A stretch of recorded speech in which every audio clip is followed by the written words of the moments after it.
पुरानी बात है। महातपा नाम के एक ऋषि थे। कठोर तपस्या से पाई दिव्य शक्ति पर उन्हें बहुत घमंड था।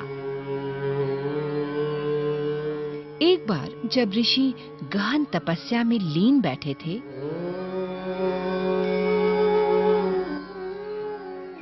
तब ऋषि से अनजान एक बगुली ने बीट कर दी, जो ऋषि पर जा गिरी।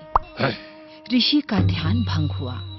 ऋषि ने क्रोध से ऊपर देखा। हे दुष्ट बगुलो, तुमने मेरी तपस्या भंग की। तुम्हारा ये दुस्साहस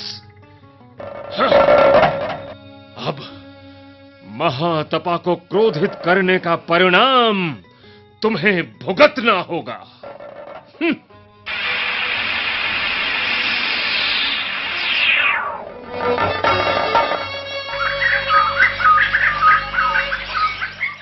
पेड़ पर बैठे दूसरे पक्षी भी ये घटना देखकर उड़ गए।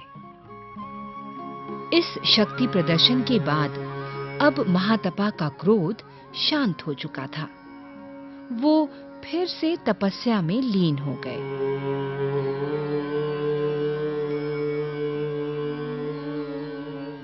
अगले दिन ऋषि महातपा भिक्षा लेने के लिए जंगल के पास वाले गांव की ओर चल दिए।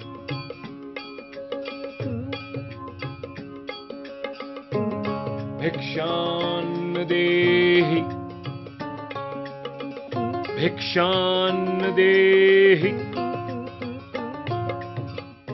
माता, भिक्षा दे माता। एक स्त्री घर से बाहर आई और बोली, प्रणाम ऋषिवर, मेरा नाम देवी है। आप तनिक प्रतीक्षा करें। मैं अभी घर के कामों में व्यस्त हूँ। कुछ समय पश्चात मैं आपको अवश्य भोजन करवाऊंगी। क्या? ये कहकर स्त्री वापस घर में चली जाती है। महातपा को किसी से ऐसे व्यवहार की आशा नहीं थी। उन्हें ये अपना अपमान लगा। वे मन ही मन बहुत क्रोधित हो गए। मूर्ख स्त्री, मूर्ख! हमें प्रसन्न करके मनचाहा वरदान पा सकती थी, लेकिन इस स्त्री ने हमें प्रतीक्षा करने को कहा। हमें इसे हमारी दिव्य शक्ति का पता नहीं। अब ये हमारे क्रोध से नहीं बच सकती। हम यहीं खड़े रहकर इसकी प्रतीक्षा करते हैं। देवी अपने घर का सारा काम निपटाकर वापस बाहर आई। लीजिए ऋषिवर, भोजन कीजिए। मूर्ख स्त्री, तूने हमें प्रतीक्षा करवाई। तुझे हमारे तपोबल का कुछ अनुमान है? तुझे पता है तुझे कि हम कौन हैं? मुनिवर महातपा, आपको कौन नहीं जानता। अरे लीजिए, मैंने आपके झोले में भिक्षा डाल दी है। रही बात आपकी शक्ति की, तो मुनिवर, मैं कोई असहाय जंगल की बगुली नहीं जिसे आप डरा सकें या भस्म कर सकें। देवी। और मुनिवर, मैंने तो सुना है भिक्षुक बहुत कोमल हृदय के होते हैं, किंतु देवी, ये घटना तो जंगल में हुई थी। तुम्हें कैसे पता चला? ये तो धर्मव्याध ही बता सकते हैं। धर्मव्याध? जी मुनिवर, धर्मव्याध। वो गांव के बाजार में अपनी दुकान में मिलेंगे। दुकान में? जी ऋषिवर, वो बहुत ही भले और कोमल हृदय हैं। आप उनसे मिलकर अवश्य प्रसन्न होंगे। अच्छा, हाँ, हम अवश्य ही धर्मव्याध से मिलेंगे। जी, प्रणाम ऋषिवर। आयुष्मती भव, आयुष्मती भव। ऋषि धर्मव्याध से मिलने गांव के बाजार गए तो पता चला धर्मव्याध एक मांस बेचने वाला व्यापारी है। क्या धर्मव्याध मांस विक्रेता, और उसमें दिव्य शक्ति?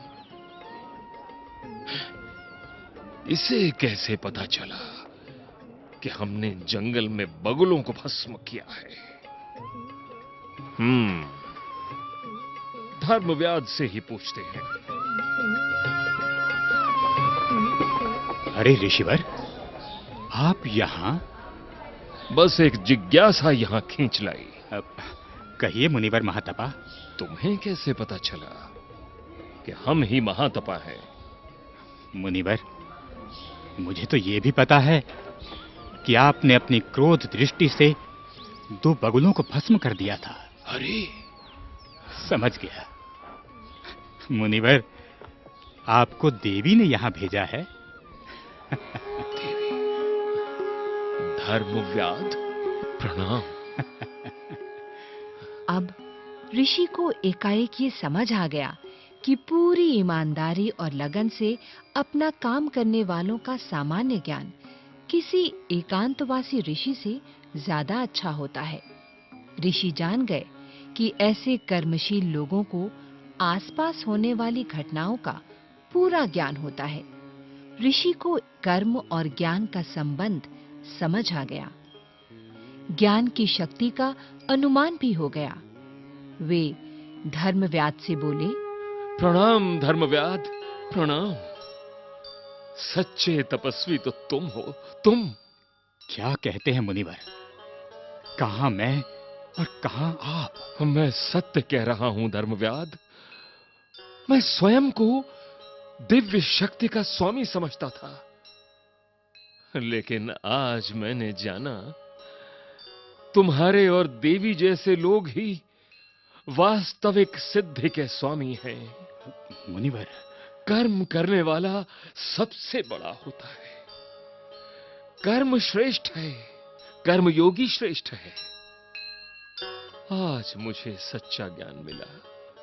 कर्म ही तपस्या है धर्मव्याध। कर्मयोगी को चारों दिशाओं का ज्ञान होता है, और तुम ही हो मेरे सच्चे गुरु, मेरे सच्चे गुरु। प्रणाम गुरुवर। मुनिवर, प्रणाम, प्रणाम। इस तरह सच्चा ज्ञान पाकर और घमंड त्याग कर महातपा मुनि वापस जंगल की ओर चले गए।